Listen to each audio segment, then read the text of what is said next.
You're listening to the Cyberwire Network, powered by N2K.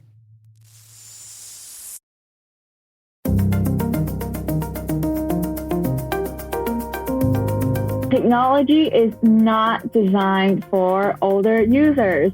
Hello, everyone, and welcome to the CyberWire's Hacking Humans podcast, where each week we look behind the social engineering scams, the phishing schemes, and the criminal exploits that are making headlines and taking a heavy toll on organizations around the world. I'm Dave Bittner from the CyberWire, and joining me is Joe Carrigan from the Johns Hopkins University Information Security Institute. Hello, Joe. Hi, Dave. We got some good stories to share, and later in the show, my conversation with Ming Yang. She's the CEO of a company called Orchard, and she's looking to solve an interesting problem that I think a lot of us deal with these days, providing tech support for our parents. Interesting conversation later in the show. Be sure to stick around for that. All right, Joe, let's dig into some stories here. I'm going to kick things off for us. We got a notice from the FBI that they are warning against deepfakes for social engineering. And this advisory from the FBI says that they are expecting that deepfakes are going to crank up in the next 12 to 18 months. And of course, deepfakes are the technology where you can make a video or a photo, most of it's video, where it looks like someone who it is not. The technology exists where you can basically swap out one person's face for the other person's face. There's one that was making the rounds in the past week or so with Tom Cruise that was very convincing.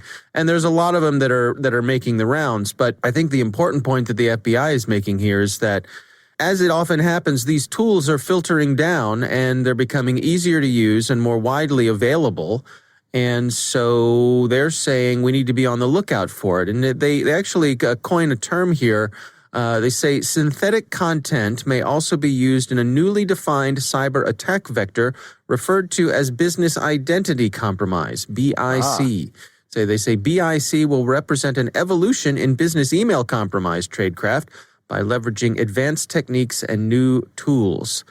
So it's not widespread yet, but they're saying that this is something that certainly is on their radar. This also reminded me of another story I saw in the past week or so. Actually, we talked about this over on the Grumpy Old Geeks podcast, and it was about a mom. She had a young daughter who was a high school cheerleader, and allegedly this mom used some of this deep fakes technology to whip up photographs and videos of some of her daughter's rivals on the cheerleading team, the cheerleading squad, and sent these fake photos of these other students in compromising positions, showing them drinking or smoking or other things they wouldn't want to be seen doing, and sending those fake pictures to the coaches of the cheerleading team to try to get those students kicked off the team so that her daughter would have an elevated position on the team, would have a better chance of being... to eliminate the competition, huh? Yeah. That's despicable. You read my mind. That was my first thought when we talked about it over on Grumpy Old Geeks. That was saying, put all the technical stuff aside. You know, there are just people in this world who are horrible, and it's heartbreaking. What a lesson for this daughter to learn. This is not a good way to go through life, in my estimation. No, it is not. I will agree with that 100%. Trying to kneecap the competition virtually or otherwise. Like Tanya Harding, going like a virtual Tanya Harding. And again, it's allegedly this is what this woman was doing, and I guess it didn't work because the coaches figured it out, and now the mom is in hot water for this fraud that she perpetrated, again, allegedly. But so I guess the point here is that this stuff is starting to make its way into the everyday world, and the FBI has their eyes looking out for it. Another thing we saw recently is some technology that tries to detect deepfakes. And evidently, they're looking at the eyes. The reflections in the eyes can be a giveaway as to whether an image is real or not. But of course, it's just an arms race. I have some bad news for you, Dan. It's only a matter of times before these algorithms generate believable reflections in the eyes. Right. Exactly. Yeah, it's just an arms race. Yeah. The bad guys will latch on to that. They'll up their game, and it'll be back and forth, cat and mouse for a while. This is one of those things it's easy to say, oh, that's off in the distance. Oh, we don't have to worry about that yet. But as the story with the cheerleader pointed out, no, it's starting to seep in. Yeah, it's starting to seep in. As the FBI says, not widespread yet, but there's no question that as these tools become more easily available and you can just log into a website somewhere, upload your video and say, make me look like Tom Cruise. Right. It'll just do it. And it'll be convincing. There's the flip side of this as well. Let's say you do get some videos of somebody doing something illicit, right? And let's say this is a person in power and they've done something terrible and they have pictures of it. Well, now this person can run for cover under the deep fakes excuse, right? This isn't me. That's a deep fake image of me. Right. Clearly that was not. Look how dead that person's eyes are. That's not me. All right. Well, that is my story this week. Of course, we'll have links to that FBI news release there. Joe, what do you have for us? Dave, my story comes from your favorite organization and one of mine, the AARP. Hey now. Oh, the truth hurts. They have a good story on their website, and we'll put a link in the show notes. It's about phantom debts. Now, these are phony bills that crooks insist that you pay right now.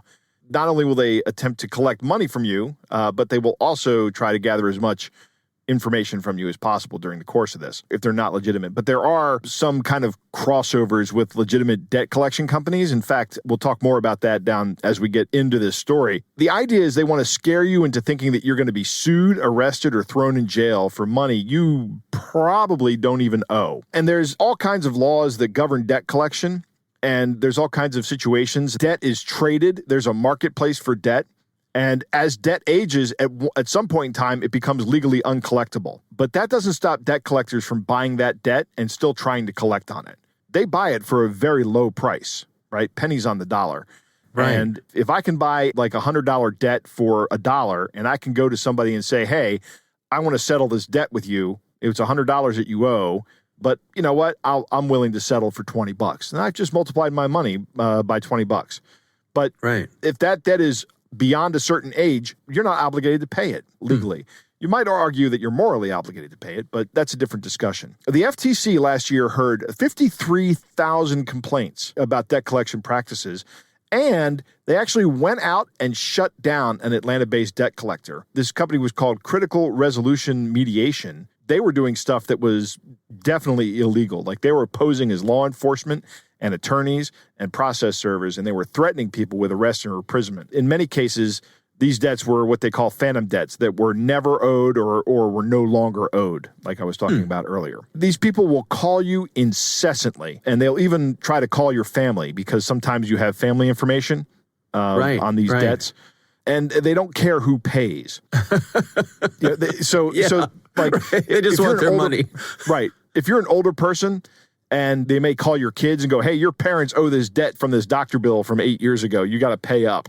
And your kids pay. That's fine with them. They don't care. They're happy to get the money. Yeah, I bet most of us, I remember in my, younger days, those years sort of right after college when we were all starting our lives and our families and all that sort of stuff. And inevitably you'd have some ne'er-do-well associate that you knew socially from college who some debt collector would be trying to track down, and they'd call and they'd say, hey, do you know Joe Jablonski? Do you know where we can track him down? And they'd be trying to get information. Seems like the older you get, the less that happens. Right, yeah. People know, don't put me on the list. We saw a story come by in the past week or so. This was from the BBC, and there was a person who got a phone call from one of these sort of phony debt collectors, and they said, take me off your list. And the caller replied and said, give me $1,000 and I will. Right. The brazenness. Right. That's terrible. Yeah. The AARP and the FTC and the Consumer Financial Protection Bureau have some tips about what to do when these people call. Number one, find out who's calling. Get the name and the address of the company and the person that's calling you and the telephone number. Also, it says ask for a license number too. Some states require that debt collectors be licensed. If you're denied the information, that's a red flag, right? I'm not giving you my license number. Oh, okay. We're done here, right? Right. Get what's called validation of the debt. So within 5 days of contacting you, a debt collector must tell you the amount of the debt and the name of the current creditor. And if they don't have that information, then that's also another red flag. Never respond to threats. They say if someone says that they'll have you arrested if you don't pay immediately, hang up and report the collector to the FTC.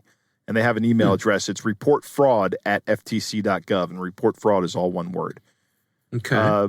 If you can dispute the debt, if you don't think you owe the debt, any sum or all of it, then you can dispute it with the collector via mail or online. If you believe the calls are fraudulent, send a letter demanding that they stop. So if you get the information, the name and address, send them a letter, a cease and desist letter. And you can write one of those up yourself and say, I believe these calls are fraudulent. Please do not call me anymore. You've been notified. You may be able to renegotiate any debt that you do have, seeking a reduction in late fees or interest, or working out some kind of payment plan. If this is actually a debt that you do owe and you're obligated to pay, then they say if you're still having trouble, you can get help with a credit counseling service. One of the things they do note here is to beware of debt settlement companies that require you to pay some fee up front to renegotiate debt on your behalf. A lot of times these are scams and there is no guarantee of success, right? You could pay them $100 to renegotiate and they call up and they go, hey, this guy wants to renegotiate. And the debt collector goes, well, tough. We're going to proceed with collection if it's legitimate. One of the things the AARP says in this article, and they have a big section on it, they say haste makes waste. And this is something we say all the time. Slow down, right? Don't react. Even legitimate debt collectors will do this. They'll try to elicit an emotional response from you to get their money back because they're businesses and they want to make their money. They run in a risky business. Of course, you're buying debt that other people haven't been able to collect on. When somebody starts trying to intimidate you or trying to scare you, you should remind them about the Fair Debt Collection Practices Act that prohibits that kind of behavior. They're not allowed to threaten you. They're not allowed to say, we're coming to your place of employment. We're going to start harassing your family members. All that is illegal. Yeah, it's tough. They do this every day, all day. Right. And so they know they know what works. They know how to get under your skin. And it seems like an unfair fight. But as you point out here, the more information you have, the better chance you have of successfully navigating something like this. It can be a tough one. It is. All right. We will have links to that in our show notes as well. It is time to move on to our catch of the day. Dave, our catch of the day comes from a listener named Anthony. And Anthony writes, hey, Joe, hope all is well. He sent this to me on LinkedIn, by the way. I should say that. He said, I always enjoy the podcast. I want to share an email that I received that fits perfectly with your Hacking Humans podcast. I removed the personal information from the email, but the other personal information in the message is not mine. So there was some that matched up with his, but most of it wasn't. He says, enjoy and keep podcasting. So, Dave... All right. Well, this alleges to come from someone named Barbosa Salvatore, who's a senior investigator at Federal Crime of Investigation. Right. Which is not a thing, but we will proceed as if it is. And actually, their return address is federalcrimeofinvestigation@gmail.com. Seems legit, doesn't it? Right off the bat. I'm nervous. You've got my attention, Mr. Federal Crime of Mr. Barbosa. All right. Well, it goes like this. It says, hello. After receiving this email, we will issue a legal warrant on your name within the next couple of hours. So before you do anything, read this email very carefully and respond back early as possible. You are hereby notified that a lawsuit has been filed against you for 3 serious allegations.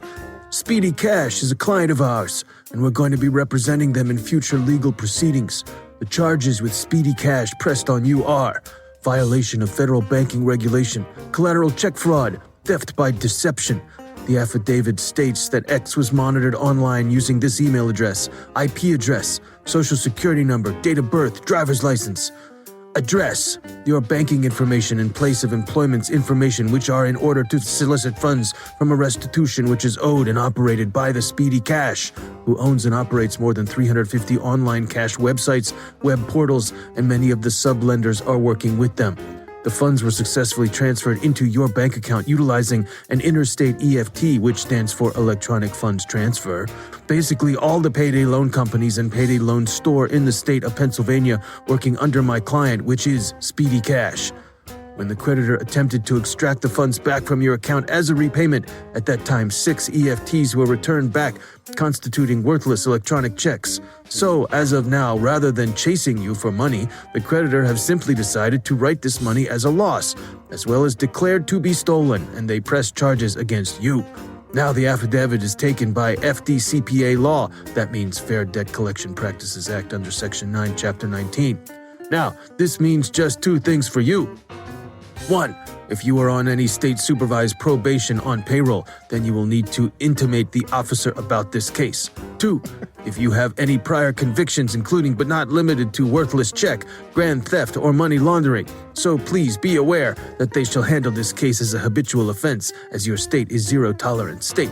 It is also to inform you that the creditor has the rights and authorities to inform your employer about this case, and what will be the results and consequences comes once this case is downloaded and executed with the judgments against you is because you have kept your employer's name as a security, and also as an additional security, 2 more names were used.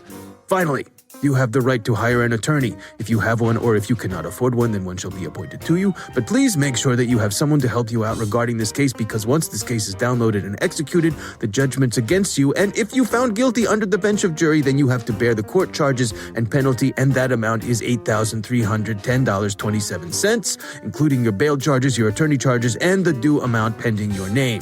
Finally, your name and social security information would be reported to the 3 major credit bureaus of USA, such as Equifax, TransUnion, Experian.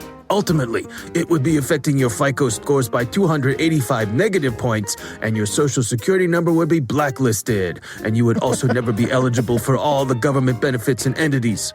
According to the orders of the courthouse, the State Investigation Department officers will deliver all the legal documents to your current employer, and that can risk your current job. Once the judge opens your case for execution legally tomorrow, then these charges will be reflecting on your credit reports, because of which it will be very difficult for you to get a new job in future.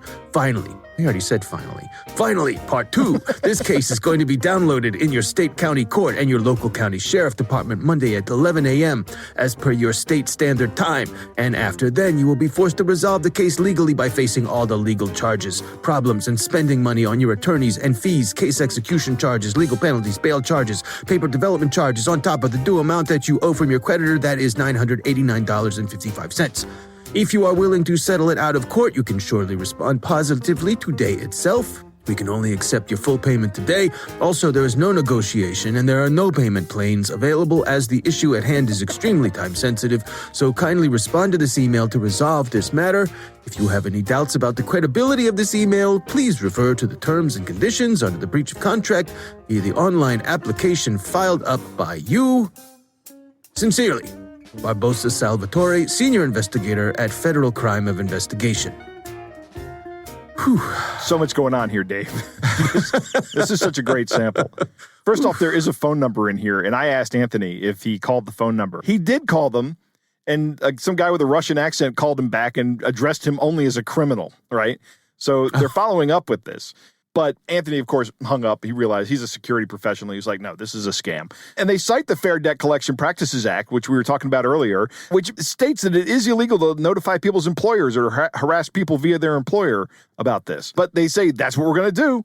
It's so obvious from the grammar that's bad. One of my favorite things is it says if you are on state supervised probation, and it says on, but it probably should have said or payroll, right?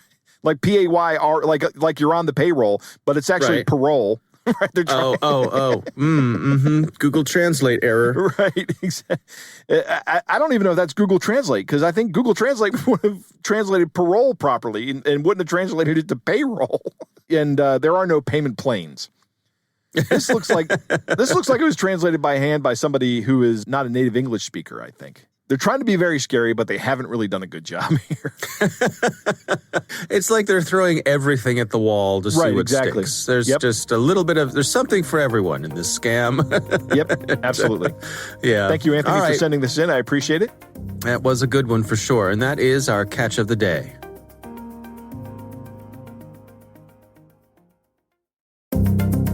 All right, Joe, I recently had the pleasure of speaking with Ming Yang. She is the CEO of an organization called Orchard, and they are focused on providing tech support to parents. I think this is a a useful service? Here's my conversation with Ming Yang.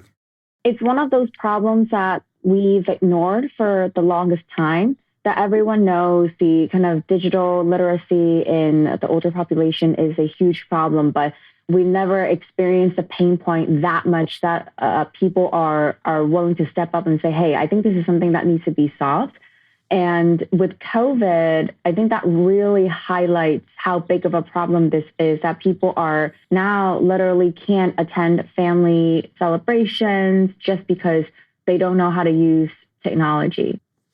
And even, being able to go and do tech support, for my folks is harder to do because you have those safety issues in mind. You want to limit the amount of interaction just to try to keep everybody safe. Exactly.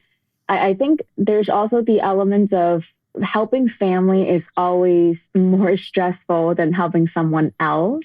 There's that emotional connection involved, and we're so emotionally tied to the success of our parents being able to do things with their phones, with their computer. So when they make the slightest mistake, we just flip. Well, and I think it's also from their direction too. No one wants to be a burden on their children, and I think a lot of folks feel that way. They feel bad that they're not better at this than they are. Yeah, and they feel like it's a bother. This seems like such a small problem. So what that they feel like a bother. My mom recently, and this is a bit of a kind of a sad story, but recently my uncle passed away in Hong Kong, and he was in the emergency room. So no one had a chance to say goodbye, including his family. And my mom and him had always had a special bond, but they haven't seen each other in probably 15 years. And they actually have not been spoken to each other in the past 10 years, actually, before he suddenly now passed away. And when she and I were talking about, how is everything? How is she feeling about everything? I asked her, why didn't you ever talk to him? Why didn't you ever just, call him on WhatsApp? He has WhatsApp, just video chat with him, see him.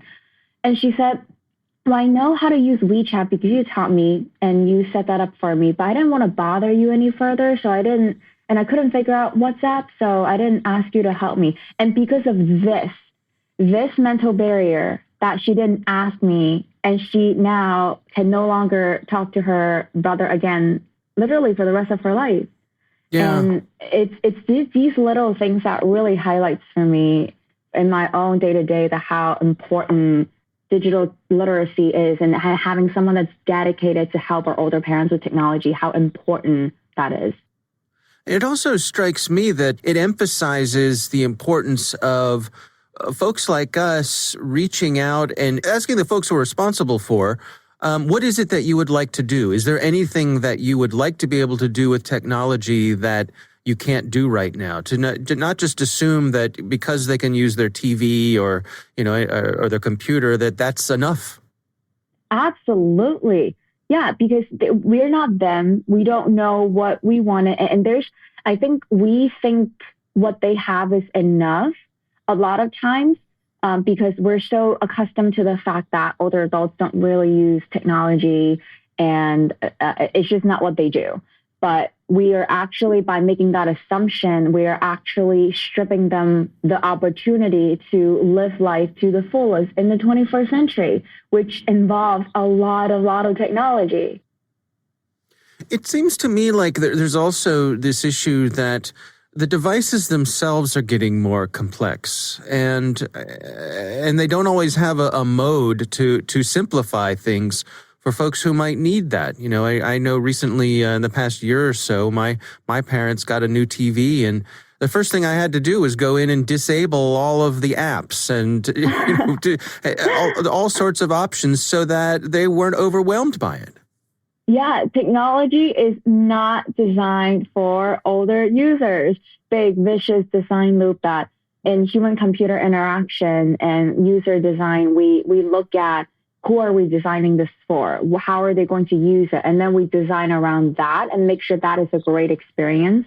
And because of the most part, designers don't think that an older adult will be the target audience for using the technology. So then they don't design for the older adults. which then older adults cannot use it because it's not designed for them, which this creates this giant vicious cycle that I think it's time for some breaking.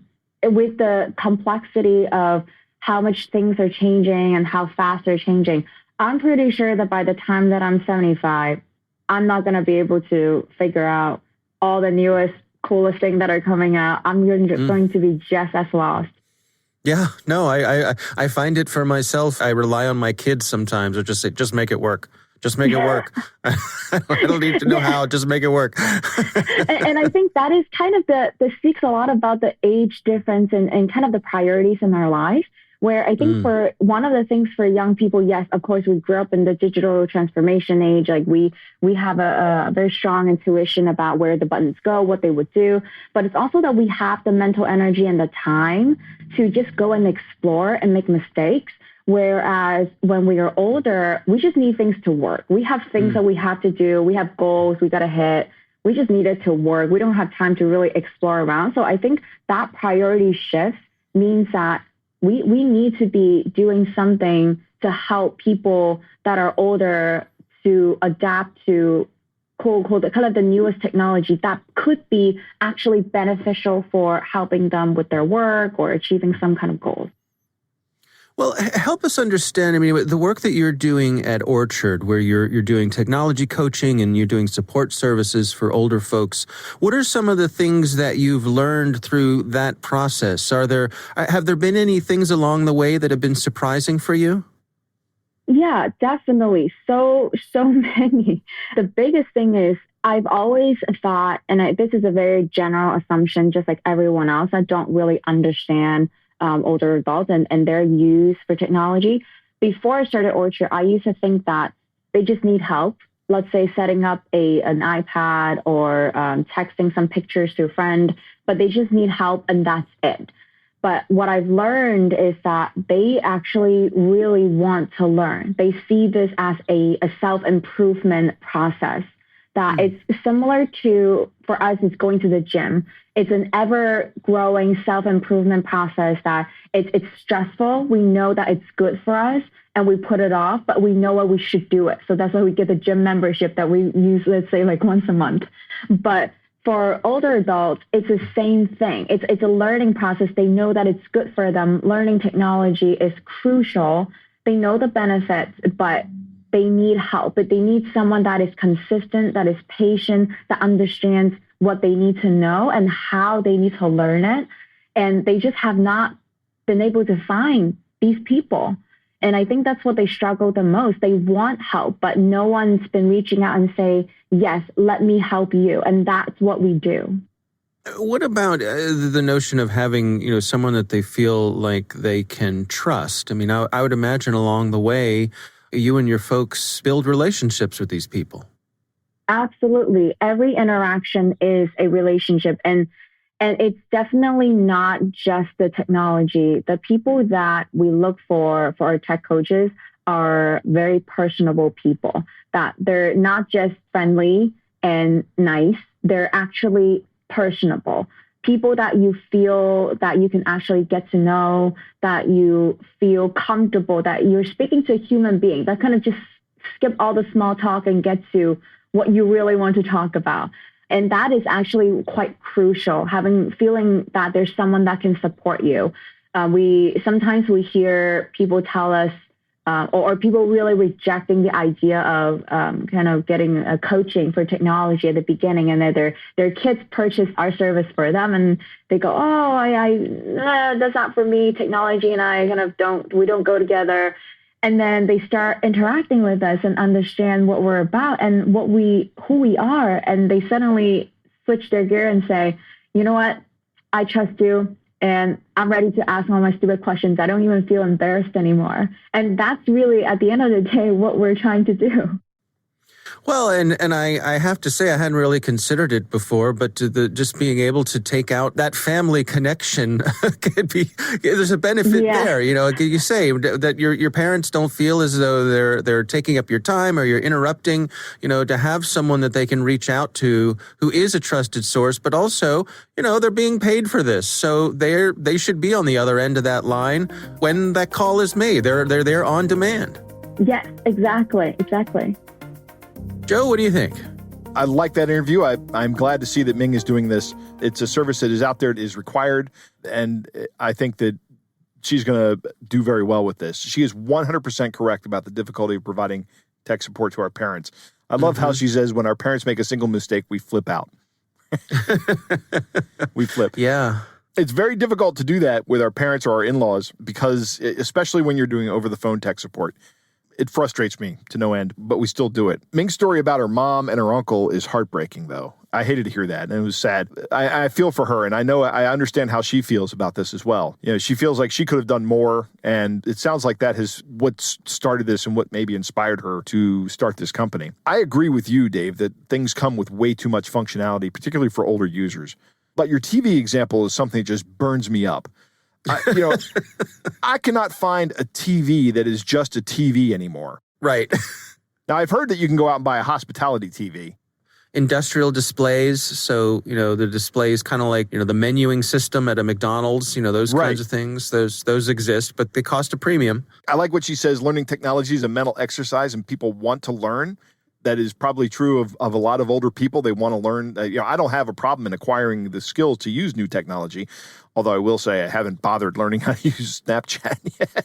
Right. Beyond sending a picture to somebody or sending a text. With her company, when she starts talking, I think, why didn't I think of this? This would have been a great business opportunity for me. But then she kind of lays this out, and her instructors have to be friendly, nice, and most importantly, personable.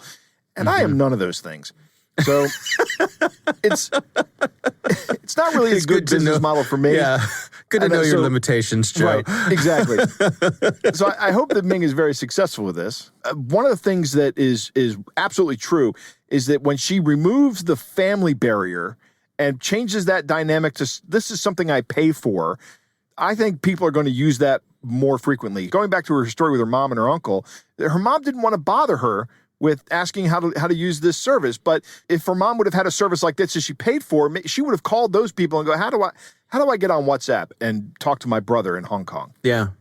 No, I love the idea of it, and Me too. I can't say that I've used it personally, so I can't go so far as to endorse it or anything, but just the concept itself, I think she's absolutely right here that removing yourself from this, having someone who's not a family member, I think is a win-win for everybody involved. So if it's the kind of thing you can afford, boy, what a luxury to have. Like I said, this could be a good thing for everybody, for the folks who are getting the help. They're not going to feel guilty. They're not going to feel like they're being a burden.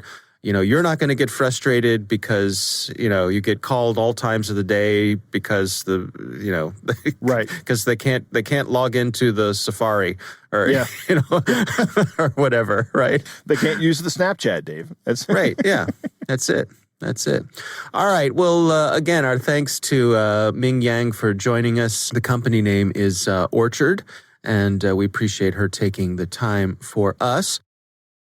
We want to thank all of you for listening. That is our show. Of course, we want to thank the Johns Hopkins University Information Security Institute for their participation. You can learn more at isi.jhu.edu. The Hacking Humans podcast is proudly produced in Maryland at the startup studios of Data Tribe, where they're co-building the next generation of cybersecurity teams and technologies. Our senior coordinating producer is Jennifer Iben. Our executive editor is Peter Kilpie. I'm Dave Bittner. And I'm Joe Kerrigan. Thanks for listening.